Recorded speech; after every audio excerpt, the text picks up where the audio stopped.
पर। तो बड़ा इंटरेस्टिंग होने को जा रहा है आज का लेक्चर।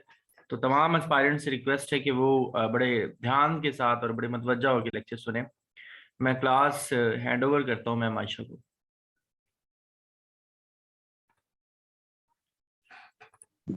अस्सलाम वालेकुम सर जी एंड वालेकुम। एवरीवन, कैसे हैं आप लोग?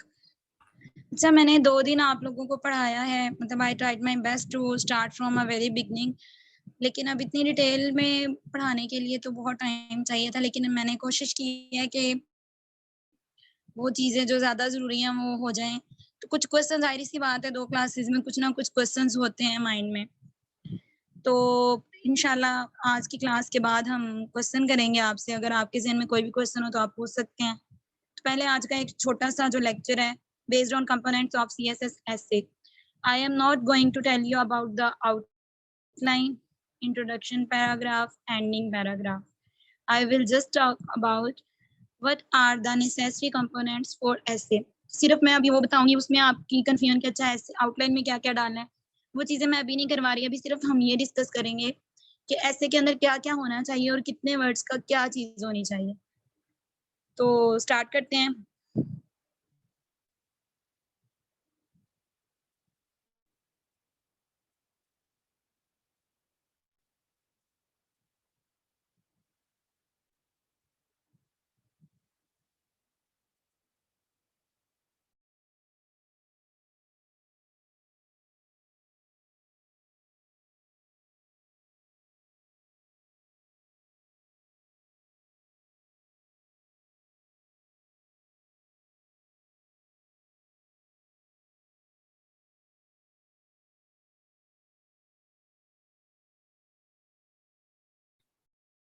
मैम आपकी आवाज नहीं आ रही, आप खामोश हो गई या फिर अभी वेट कर रही हैं?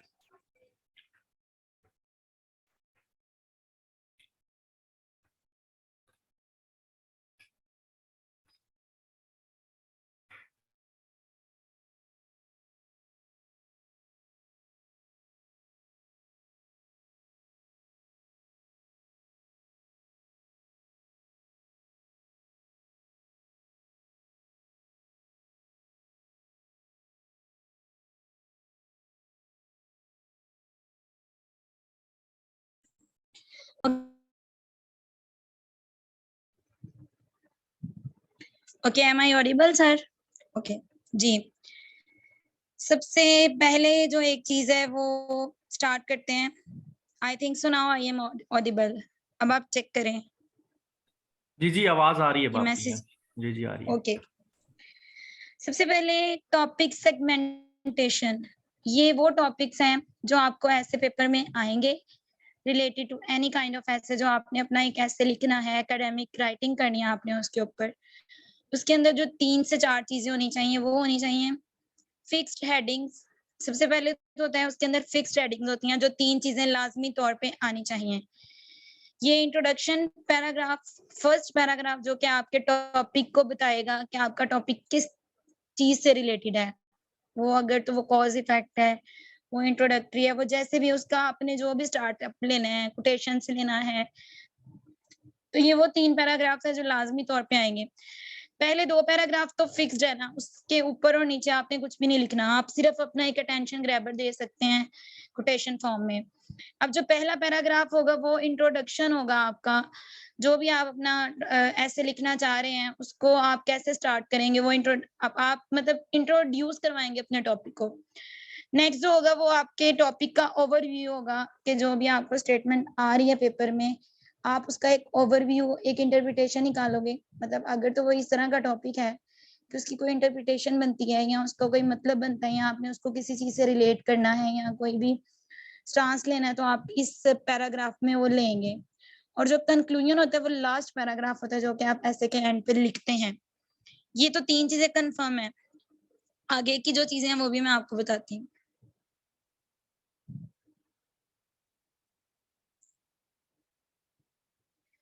नेक्स्ट, सबसे पहले आपने ये करना है कि आपने अपना जो पेपर है, अब ये प्राइमरी हेडिंग्स है जिसको हम वेरिएबल हेडिंग्स भी कहते हैं, जो कि 3 पैराग्राफ तो फिक्स्ड है ना, वो आपने सबसे पहला जो नंबर 1 आप बनाएंगे इंट्रोडक्शन, और ये आप अपने आउटलाइन में भी लिखेंगे फिर इंट्रोडक्शन के बाद जो सेकंड नंबर पे आपकी हेडिंग आएगी वो आपका ओवरव्यू ऑफ द टॉपिक होगा। फिर नेक्स्ट जो आपकी वेरिएबल्स हेडिंग्स हैं जो कि आपने नेक्स्ट 3, 4, 5 करके बनानी है वो होता है, उसमें आप क्या लिखते हो उसको हम प्राइमरी हेडिंग्स भी बोलते हैं और ये ऊपर वाली हेडिंग्स को आप सेकेंडरी हेडिंग्स भी बोलते हैं। तो ये you will make according to the keywords of the essay and their correlation with each other. मतलब अगर जैसे आपका कोई ऐसे आया है पेपर में, दो चीजें पूछी जा रही हैं आपसे कि इस चीज को इसके साथ कंपेयर करें, या कोई मतलब अगर आपको आ रहा है कि जी जैसे what is the impact of biodegradable, जो भी मतलब चीज का दूसरे पे इफेक्ट है, आप उसको आपस में रिलेट करते हुए पहली हेडिंग बनाएंगे। फिर आप ये देखिए एग्जाम्पल के तौर पे जैसे एक एनर्जी क्राइसिस इन पाकिस्तान है, अब ये कॉज और इफेक्ट है, तो आपने सबसे पहले मतलब इशू बेस्ड इसको आप 3 चीजों में ब्रेक डाउन मतलब करोगे। सबसे पहले आप कॉजेस, फिर इफेक्ट्स, देन आप मूव टू रेमेडीज। अब ये वाला जो आपकी हेडिंग है पहले मतलब थर्ड वाली जो आपकी हेडिंग आएगी वो अगर तो आर्गुमेंटेटिव है तो आर्गुमेंटेटिव में आप WH क्वेश्चन जो है वो यूज कर सकते हैं। मतलब जो WH वर्ड्स होते हैं वो what, when, why, where, how के हिसाब से आप यूज कर सकते हैं। आप ये दोनों मेथोडोलॉजीज यूज कर सकते हैं, मतलब व्हाट इज दिस या वेयर वी आर, जो चीजें ये 5 वर्ड्स हैं ये बड़े कॉमन है। अगर आप इसको तरीके से यूज करें तो आप अपनी आउटलाइन इससे भी बना सकते हैं। तो ये तो मैंने एक ऐसे वो लिया है जो कॉज एंड इफेक्ट बेस ऐसे है, सिंपल ऐसे है। तो अगर आपने इसकी बनानी है तो ये सिंपल बनेगा, पहले कॉजेस सारे लिखे हैं उसकी में, पहले कॉजेस के बाद उसकी सब हेडिंग्स बनाए। सब हेडिंग्स आपकी 3 से 4 होनी चाहिए, ज्यादा लिखने की जरूरत नहीं, 7, 7, 8, 8 लिखने की जरूरत नहीं, 6, 7 इनफ है। फिर इसके बाद ये आपके फर्स्ट 3 पॉइंट्स बन गए। पहला आपका इंट्रोडक्शन बन गया आउटलाइन के बाद, फिर आपका ओवरव्यू बन गया, थर्ड आपकी प्राइमरी हेडिंग बन गई, प्राइमरी हेडिंग की फर्दर आपने सब हेडिंग्स बनानी है। नेक्स्ट जो हमारा पार्ट है उसमें आप क्या करोगे, एक चीज तो समझना जरूरी है ना, ये वो चीजें हैं जो आपने ऐसे करने से पहले आपने ये सारी अपनी मतलब it is a continuous procedure in your mind. इसमें आपने सबसे पहले ये करना है कि आपने ब्रेनस्टॉर्मिंग, अब ये सब हेडिंग के लिए हेडिंग आपने बना ली, कॉज है, इफेक्ट है और जो रेमेडीज है। अब आप जो है अपनी सेकंड हेडिंग बनाओगे, यानी जो नंबर 4 है आप उसमें अपनी नंबर 4 स्टेप है। अब आप सब हेडिंग बना रहे हो अपनी प्राइमरी फर्स्ट हेडिंग की, तो उसके लिए आपने अपने आप को डाइवर्जेंट थिंकिंग में लेके जाना है। और सबसे पहले तो आप इससे मिलते जुलते मतलब जो भी पॉइंट आप बना रहे हैं या जो भी ऐसे है, आप एक पेपर पकड़े और उसके अंदर एक रफ आइडियाज मतलब बनाते जाएं, 1, 2, 15 से 10 पॉइंट्स ऐसे निकालें जो इस चीज से मिलते जुलते हैं, और उन आइडियाज और पॉइंट्स का एक पेपर में नोट करते जाएं। आपने अभी किसी पॉइंट को रेंज नहीं करना, आपने इससे मिलता जुलता जो भी वर्ड आपके समझ में आ रहा है, फॉर एग्जांपल अगर आप देखते हैं कि क्लाइमेट चेंज के क्या फैक्ट्स हैं, मतलब क्या कौन सी चीजें हैं जो क्लाइमेट चेंज के लिए रिस्पॉन्सिबल हैं, आप वो एक एक करके लिखते जाओ, जो जो पॉइंट्स माइंड में आता जा रहा है पेंसिल से लिखते जाएं लिखते जाएं। अभी आपने सेटल डाउन नहीं करना, सिर्फ उससे रिलेटेड जितने भी है ना, इसको हम ये भी कह सकते हैं कि random ideas related to your topic. तो ब्रेनस्टॉर्मिंग में सिर्फ आपने अपने माइंड की वोकैबुलरी को यूज करके एज इट इज पॉइंट्स आप मेकिंग मतलब ला सकते हैं, उसको बनाएं, और फिर आपने आगे जाना है माइंड मैपिंग में। तो जो मतलब ब्रेनस्टॉर्मिंग के बाद वाला स्टेप है वो माइंड मैपिंग है। माइंड मैपिंग में हम ये करेंगे, नेक्स्ट पार्ट जो है दैट इज माइंड मैपिंग। आप ये पॉइंट्स नोट डाउन भी कर सकते हैं अगर आपको, तो ये आप ये जो आपने करना है रफ ड्राफ्ट ड्रॉ करना है, उसमें आप ये देखें, 2 चीजें आप देखें, एक आपने ये देखना है कि क्या पॉसिबिलिटीज हो सकती हैं उस ऐसे के लिए, और आप कौन सी जो है उसमें अडॉप्ट कर सकते हैं। ये 2 चीजों के बीच में आपने रहना है। आपने डायरेक्ट जो है वो कन्वर्जेंस में नहीं जाना, आप डाइवर्ट रहोगे, यानी डिफरेंट डायमेंशन से उसको लिखने की कोशिश करें। क्योंकि समटाइम्स ऐसा होता है बहुत से पॉइंट्स हमारे माइंड में लिखते हुए आ रहे होते हैं, अच्छा ये भी लिखा जा सकता था, तो फौरन जल्दी करते हुए बिल्कुल मत करें, सिर्फ just make points, note it down and try to relax your mind के और क्या क्या चीजें हम ऐड कर सकते हैं। नेक्स्ट जो है उसमें ये होता है माइंड मैपिंग। सबसे पहले आप देखें ये स्टेप आप चेक करें, पहले हमने इंट्रोड्यूस किया टॉपिक को, यानी टॉपिक को हमने देखा, सेगमेंटेशन कर ली ना कि 2 चीजें हैं तो इसमें क्या क्या आएगा। तो उसमें सबसे पहले आपने देखना है कि टॉपिक इंट्रोडक्शन आ गया, आपने ओवरव्यू दे दिया टॉपिक का, फिर आपने अपनी सबसे पहले वाली हेडिंग सेलेक्ट करनी है, फिर उसकी सब हेडिंग्स बनाने के लिए आपने अपने पूल ऑफ आइडियाज को नोट डाउन किया। अब माइंड मैपिंग करें। अब आप क्या करें, जो कुछ पॉइंट्स होंगे, आइडियाज होंगे जो आपने उस टॉपिक से रिलेटेड लिखे होंगे, आप उसको फिल्टर कर लें। आप देखें कि मतलब से जो है आप बेस्ट एक मॉडल है वो मैं आपको बताऊंगी, जिसमें आपने पहले governance, economy wise, social wise, फिर आप उसको मॉरली, मतलब आपने अपने ज़हन में रखना है। आप जब भी कोई ऐसे लिखते हैं, आप यहाँ तो गवर्नमेंट, मतलब ये 4 से 5 वर्ड्स हैं जो याद रखें। Politically, morally, socially, financially, economically, फिर जो भी पॉइंट्स आप जैसे-जैसे अरेंज करते हैं। तो आपको भी पता है कि हम मतलब अलिफ के बाद हम डायरेक्ट मतलब सीन पे तो नहीं जा सकते, या ए के बाद डायरेक्ट हम एम पे नहीं जा सकते, तो वी हैव टू जस्ट कि हम पहले नंबर पे क्या-क्या कर सकते हैं। तो आप सिर्फ ये देखें कि अगर इस पॉइंट के बाद मतलब अगर कहीं पर कोई क्राइम हो रहा है या आपको कोई इवल्स आ गए हैं, इवल्स इन पाकिस्तान, तो आप देखें कि कौन सी इवल से नेक्स्ट कौन-सा निकलता है। देन आपका ये स्ट्रक्चर ऑफ द एसे है, जो कि आपने करना होता है 2500 से 3000 तक आपका एसे का स्ट्रक्चर आता है। और उसमें आपने सबसे पहले जो इंट्रोडक्शन है वो कितना होना चाहिए आपका, उसमें आपने मोर देन 220 वर्ड्स नहीं लिखना। मतलब आप 2500 का टारगेट रखें, अगर आप 3000 वर्ड्स का टारगेट रखेंगे तो वो आप 3 घंटे में, मतलब आपको अपने पैराग्राफ्स के बारे में ये आइडिया होना चाहिए कि मैं 5 लाइनें लिखता हूँ या लिखती हूँ, तो मेरे इतने वर्ड्स बनते हैं। अब से आप इस चीज़ पे वर्कआउट करें कि अगर मैंने एक पैराग्राफ में 6 लाइनें लिखी हैं, तो मैं 1 लाइन में कितने वर्ड्स लिखता हूँ, या कि वो मेरा जो ये लाइन्स हैं ये पूरी होती हैं। तो फिर इस काउंटिंग के अकॉर्डिंग आप अपने माइंड को सेट करें और पेपर में आपको ज़हन में रहेगा कि अच्छा मेरी 4 शीट्स में इतने पैराग्राफ्स हैं, इट मीन्स कि मेरी वो लेंथ पूरी हो गई। आप पेपर में बार-बार अपना जो ऐसे है उसको काउंट नहीं कर सकते। तो आपने अपने टॉपिक को जब इंट्रोड्यूस करवाना है, वो बेशक आप किसी कोटेशन से, किसी कोई वर्ल्डली सेइंग है या कोई हदीस है, कुछ भी है आप लिखना चाह रहे हैं, तो आप उसको 220 से 250 वर्ड्स में वाइंड अप करें। फिर आपने जो अपना ओवरव्यू पैराग्राफ देना है, यानी जो ओवरऑल आपने बताना है कि ये क्या चीज़ है, इसको आप कैसे आगे लेके जा रहे हैं, आपने इसको कैसे समराइज़ करना है, वो एक पूरा एकेडमिकल पैराग्राफ है, वो उसका स्ट्रक्चर हम बाद में पढ़ेंगे। लेकिन ये सिर्फ़ मैं आपको जनरल आइडिया दे रही हूँ, एक ऐसे के अंदर कितने वर्ड्स और कितने पैराग्राफ होने चाहिए। आप देखें, फिर आपने जो कंक्लूजन है वो आपका होना चाहिए 120 टू 150 वर्ड्स का। ये 500 वर्ड्स तो इन 3 फिक्स्ड पैराग्राफ्स के हो गए जो कि आपने लाज़मी लिखने हैं। उसके बाद आपके आ जाते हैं 2000 जो वर्ड्स है ना, वो आपके टोटल पैराग्राफ जो एक ऐसे के अंदर होने चाहिए वो 16 टू 18 मिनिमम, मतलब जो एवरेज आप 17 लिख सकते हैं, यानी आपने 1, 2, 3 गिनते जाना है।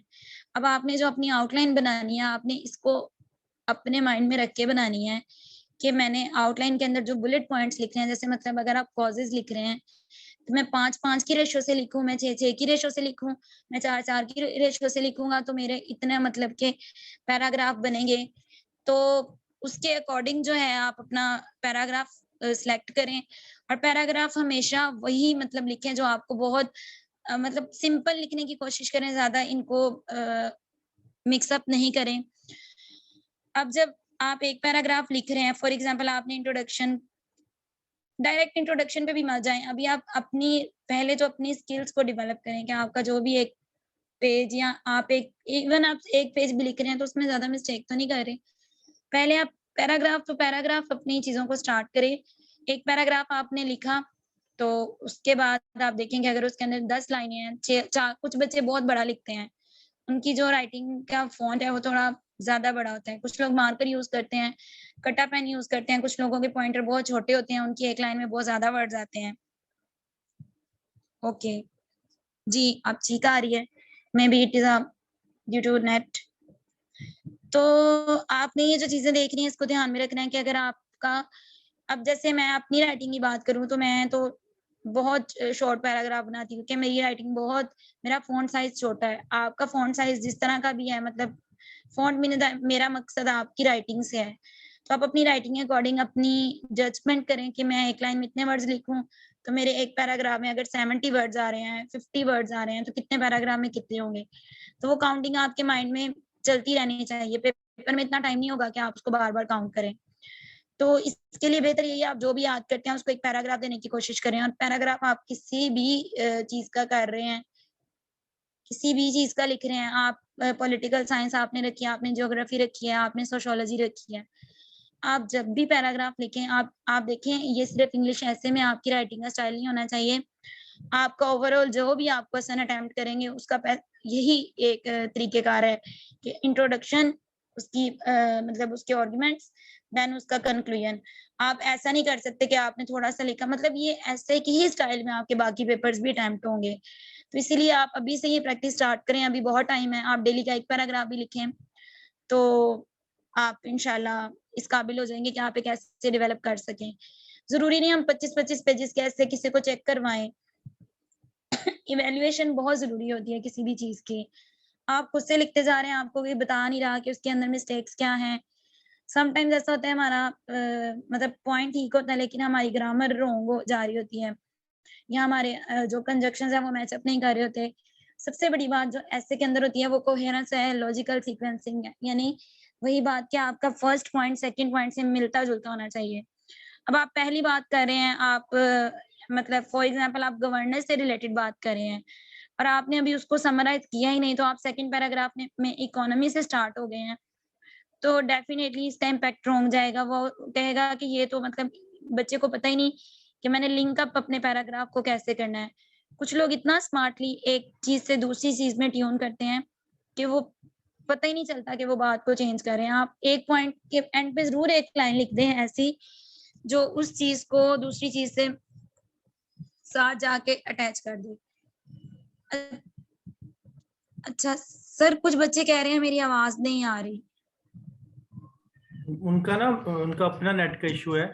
मैं भी डेफिनेटली आपसे 300 किलोमीटर दूर बैठा हूँ, मुझे तो आपकी आवाज ठीक आ रही है। अच्छा, वैसे मतलब I am in open area and my net is correct. Okay, कुछ बच्चों को फिर उनका मसला होगा नेट का। ठीक है, अब देखें आपने इंट्रोडक्शन बना लिया, आपने ओवरव्यू भी बना लिया, लेकिन आपका माइंड अब हम क्या करते हैं, हम डायरेक्ट जाएँगे आउटलाइन पे। आउटलाइन में जाके तो हमने 10-10 पॉइंट्स लिखे होते हैं। कॉजेज़ में 10 डाल दिए, ठीक है। इफेक्ट्स में हमने 5 डाल दिए और जो रेमेडीज़ हैं उसमें हमने 3 डाल दिए। तो ओके।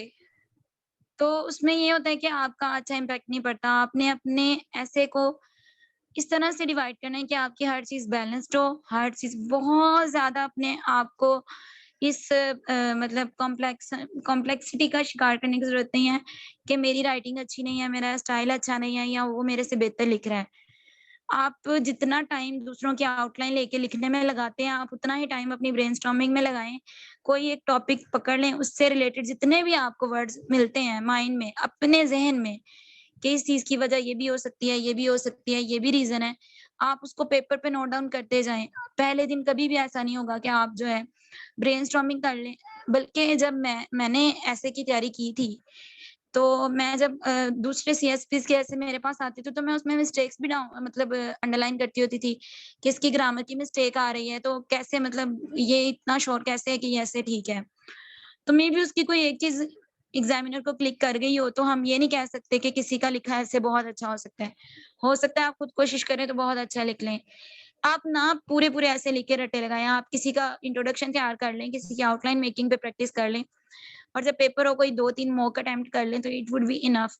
क्योंकि 10 से 15 टॉपिक ऐसे होते हैं जो हमेशा रिपीट होते हैं और उससे रिलेटेड हमारे पास हर पेपर में डाटा मौजूद है। करंट अफेयर्स, पाकिस्तान अफेयर्स और ऐसे पेपर, ये तीनों ओवरलैप करते हैं। अगर हमने एक पेपर की तैयारी करनी है करंट अफेयर्स की, अब मैं उन बच्चों की बात नहीं कर रही जो बच्चे ये सोचते हैं कि मुझे यहाँ से नोट्स आ जाएँगे तो मैं पढ़ लूँगा, मुझे वहाँ से ये डाटा मिल जाएगा तो हो जाएगा, ऐसा नहीं होता। ये उन बच्चों के लिए ये वाला पॉइंट है जो खुद से स्टडी करते हैं, रिसर्च करते हैं, बस उनको स्ट्रैटेजी समझ नहीं आती। यानी उनका माइंड एक बहुत चीज़ों में फैला होता है और हमें समझ नहीं आती हमने उसको कैसे एडजस्ट करना है। तो उनके लिए यही है कि आप मतलब जैसे एजुकेशन है, इसके अलावा डेमोक्रेसी है, इसके अलावा पॉप मतलब ये इन्फॉर्मेशन टेक्नोलॉजी है, आजकल कोविड है, इकोनॉमी है, ये 10 कश्मीर इश्यू, पैलेस्टाइन इश्यू, ये इस तरह की चीज़ें हैं कि आपको हर हाल में तैयार करनी पड़ेंगी। आप इसको करंट अफेयर्स में करेंगे तो ऐसे के लिए मतलब आप किसी एक साइड से भी उसको अच्छे तरीके से कर लें, उसके फैक्ट्स एंड फिगर्स एक पेपर पे नोट डाउन करके रखें, उससे रिलेटेड जितनी भी डायमेंशन है उसको अपने माइंड में रखें, तो ऐसे का पेपर कभी भी आपके लिए मुश्किल नहीं होगा। बस मसला यही है ना हमारा, हम टॉपिक को पढ़ते नहीं है, हमने इतना कुछ अपने पास जमा किया होता है in form of PDF, in form of slides, but ये है कि हम उस पे वर्कआउट ही नहीं करते। आप कोई से 3 इश्यू कर ले, अच्छे कर लें और अब उससे रिलेटेड ऐसा होता है 10 टॉपिक आते हैं, 10 में से कोई एक तो मैच अप करेगा ना।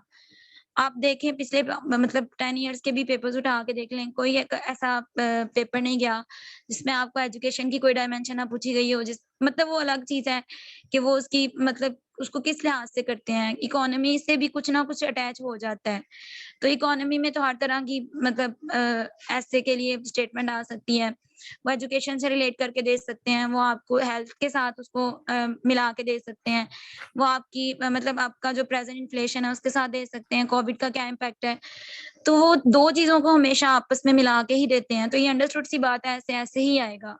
तो फिर हम सीधा-सीधा रट्टा लगा के अपना इतना टाइम वेस्ट करके तो वो तो फिर हम बेवकूफ़ी करते हैं।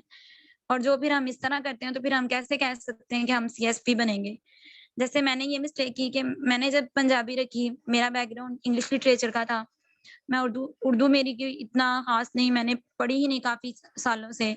तो मैंने जिससे भी पूछा उसने कहा बड़े अच्छे नंबर आते हैं, आप रख लो पंजाबी। पंजाबी में तो कुछ ना भी लिखो तो नंबर आ जाते हैं।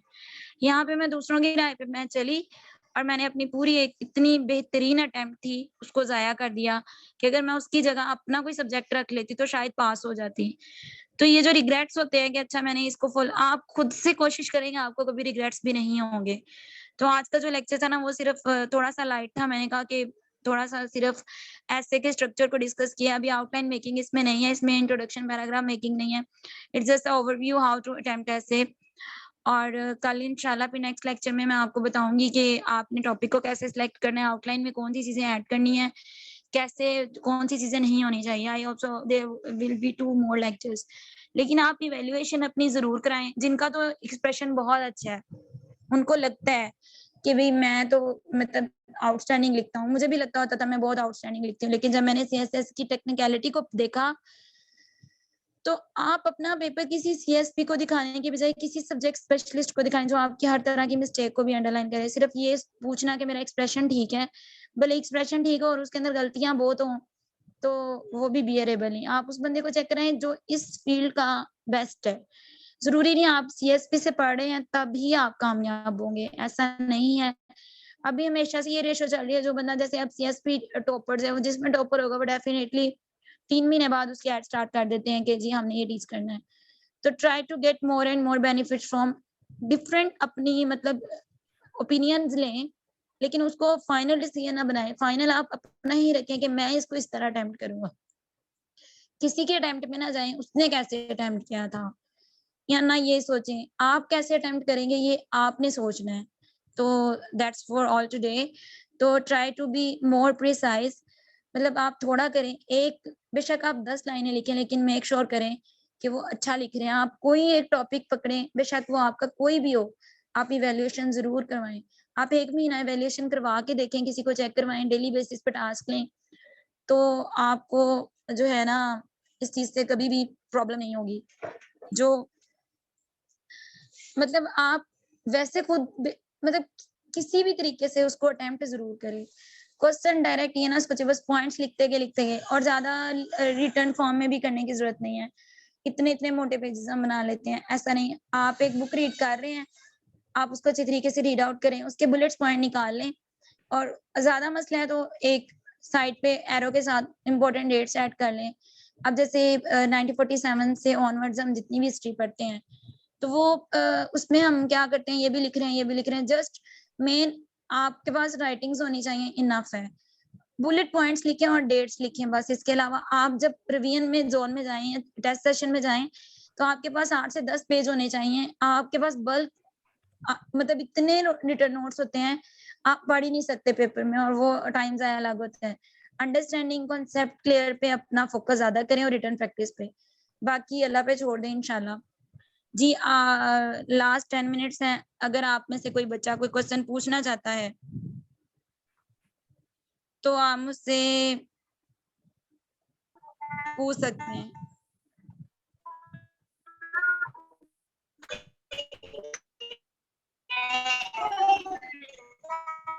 Who is saying 5000 words का ऐसे है?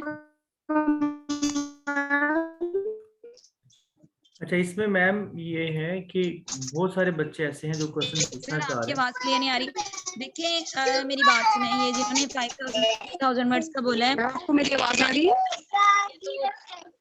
3000 वर्ड सीएसएस का ऐसे है, पीएमएस का नहीं है। हेलो, चले मैं ये भी फिर भी मैं कुछ लोगों से अगेन कंफर्म मैम कर लूंगी। आपको मेरी आवाज आ रही है? देखिए आवाज का इशू, आप मुझे लिख के सेंड करें, मैं जवाब दे दूंगी।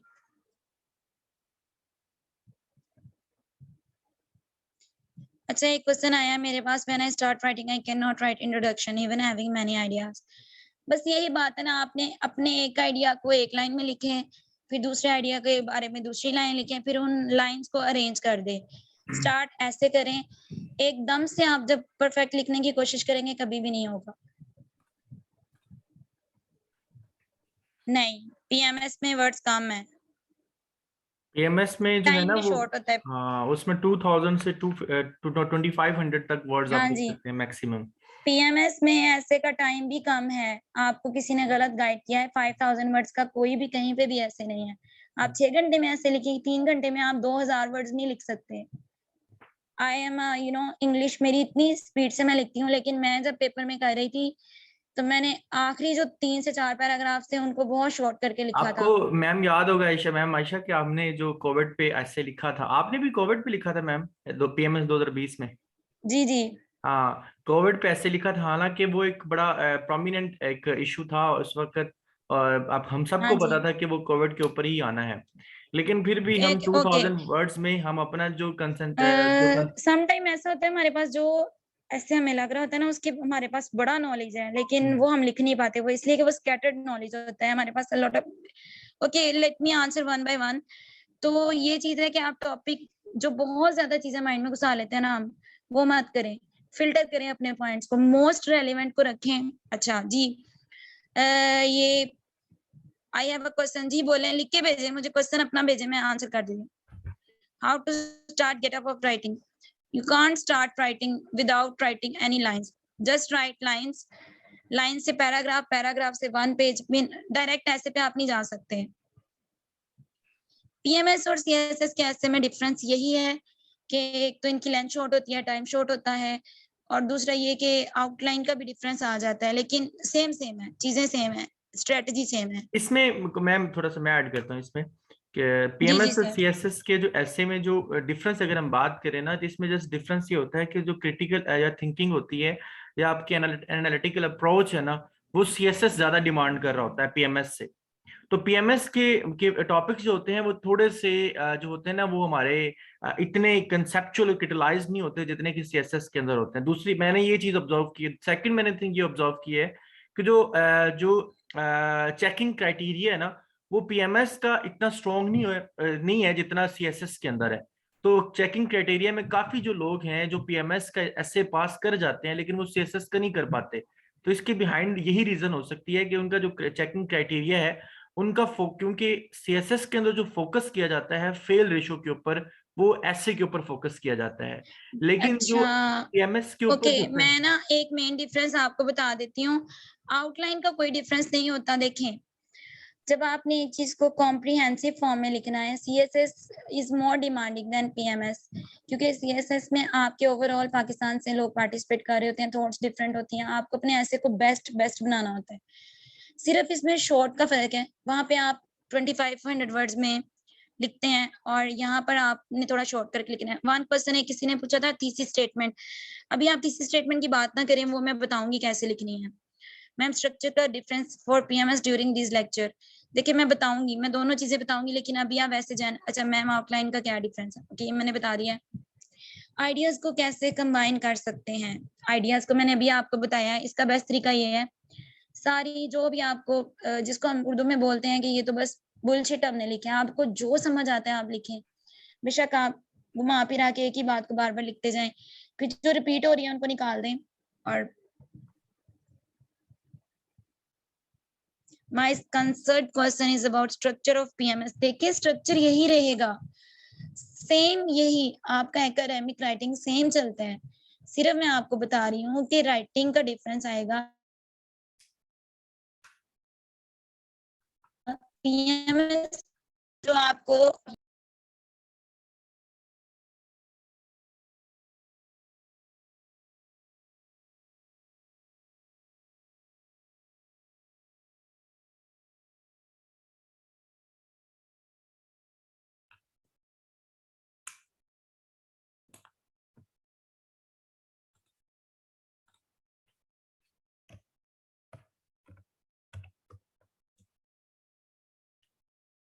सबसे बड़ी बात फैक्ट्स एंड फिगर्स होती है, इतने परसेंट लोग हैं, इतने परसेंट जीडीपी ग्रोथ है, या कितने परसेंट मतलब हेल्थ।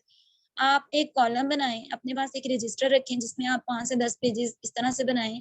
हेल्थ इसके लिए 2 पेज छोड़ दें, एजुकेशन के लिए 2 पेज छोड़ दें, इकोनॉमी के लिए 2 पेजेस छोड़ दें, फेमिनिज्म से रिलेटेड मूवमेंट्स के लिए। मतलब आप जब न्यूज़पेपर पढ़ें, न्यूज़पेपर बेसिकली आपकी राइटिंग स्किल्स को इम्प्रूव करने के लिए होता है कि जब आप एक एकेडमिक राइटिंग को पढ़ने के काबिल हो जाते हैं तो फिर आपकी राइटिंग भी वैसी हो जाती है।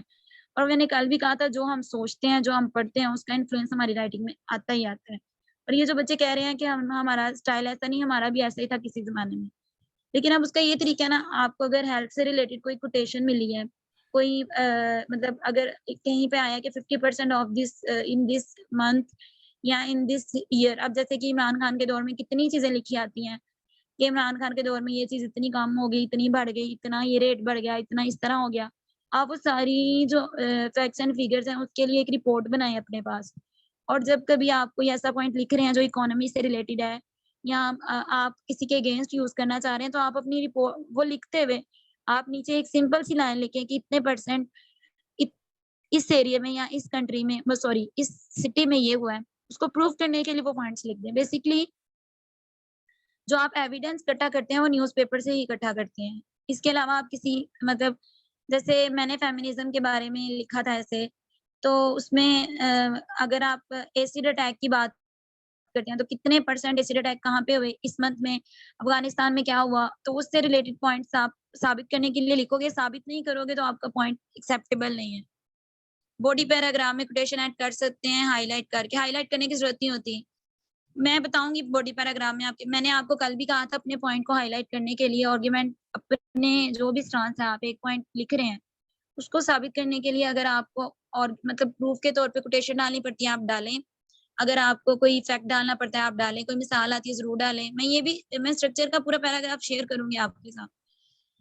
What sources to consult for ऐसे material, of course it depends on you. जो भी आप रीडिंग करते हैं थ्रू आउट अपने करंट अफेयर्स के लिए वो सारी इसमें आ जाती हैं। देखिए मीटिंग का टाइम खत्म होने वाला शायद, मैम करंट अफेयर के सिनेरियो से पूछ सकते हैं, जैसे अभी रिसेंटली, हाँ बिल्कुल पूछ सकते हैं।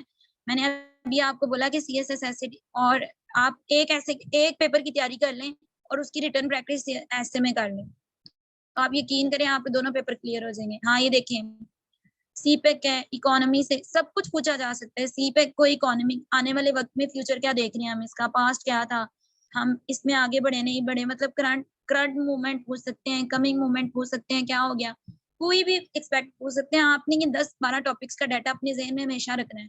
मैम आपकी आवाज नहीं आ रही, मुझे आंसर नहीं मिला, could you please respect how we know over words count. मैंने आपको बताया है, अभी मैंने पूरा लेक्चर जो है वो बताया है इसी बात पे कि अपने एक पैराग्राफ में देखें आप कितने वर्ड्स लिखते हैं, उनको टोटल मल्टीप्लाई करते जाएं। Okay everybody paragraph needs a reference, yes of course आपके हर बात को एक रेफरेंस की जरूरत है। आपके हर एक पैराग्राफ में मतलब इस तरह होता है ना, एक हमारा पॉइंट होता है, मतलब एक हमारा आर्गुमेंट पॉइंट है, एक एविडेंस पॉइंट है। ये मैं आपको इंट्रोडक्शन पैराग्राफ की लर्निंग में सिखाऊंगी कि एक अगर आपका पैराग्राफ है, फॉर एग्जांपल मैंने ये बात की है कि पाकिस्तान में चाइल्ड मैरिजेस बहुत ज्यादा देयर आर कॉमन है, तो फिर मैं इसके साथ अब एक एग्जांपल दूंगी और फिर कंक्लूड करके एक पैरा खत्म, फिर नेक्स्ट पैराग्राफ का जो भी मैं पॉइंट लूंगी उसको प्रूव करके फिर उसका कंक्लूजन लिखूंगी। आपने पैराग्राफ्स में भी कंक्लूजन लिखने हैं। Any website for education data, I will not prefer any website. मैं आपको बताऊं, मैं I have wasted a lot of time in search of data, but at the end paper में वही चीजें यूज हुई जो स्टडी की हुई थी, जो इधर उधर से डाटा इकट्ठा हुआ था। जी एनी अदर क्वेश्चन? आप कंसल्ट करें, मैं कभी भी वेबसाइट्स पे नहीं गई। मैं बुक रेफरेंसेस देखती हूँ, डाउन आर्टिकल्स देखती हूँ और मोस्टली मैं मतलब रेफरेंसेस इसी तरह से नोट कर लेती हूँ। मैं नेट पे लिख लेती हूँ टुडेज डेली जीडीपी ग्रोथ या इन्फ्लेशन प्राइसेस क्या आ रहे हैं, इस तरह से। मैम ये जर्नल था स्पेसिफिक में कैसे डिफाइन करना है इससे को? जर्नल मतलब आप देखिए ना, अगर आपको कोई ऐसा टॉपिक आ गया जो कॉजेज एंड इफेक्ट बेस है, उसमें तो जर्नल टू को ना बहुत आसान हो जाता है। क्या आप उस स्टेटमेंट को बताते हो, जैसे फेमिनिज्म आपको जर्नल आ गया, व्हाट इज फेमिनिस्टिक मूवमेंट्स, कुछ इस तरह से आ गया, तो आप उसको जस्ट अच्छा स्टेटमेंट मैम, ऐसे मीटिंग का का, नाम लेके सॉरी टू इंटरप्ट, कि मीटिंग का जो टाइम है वो खत्म होने वाला है, नो तो इस वजह से जो है ना वो ओके इंशाल्लाह जो बाकी एंड क्वेश्चन दिस वो बच्चे टाइप ऑफ संभाल ऐसे वी के शुड रखें। प्रैक्टिस। ये डिपेंड्स ऑन योर नॉलेज जैसा आपका नॉलेज है। Is a good book for ऐसे राइटिंग। मैं नहीं रिकमेंड करती गुड, सारी बुक्स में मिक्सिंग है, आप कंफ्यूज हो जाएंगे। कुछ पॉइंट्स होते हैं, कुछ नहीं होते। मैम कोटेशन के लिए कोई हेडिंग होगी नहीं, आप अपना पॉइंट से रिलेट करेंगे। इकोनॉमी वाला तो आप इकोनॉमी, आप हर चीज से रिलेटेड दो दो तीन तीन कोटेशंस अपनी कॉपी बनाए हैं, कॉपी में हर चीज लिखे हैं, आप इधर उधर से मत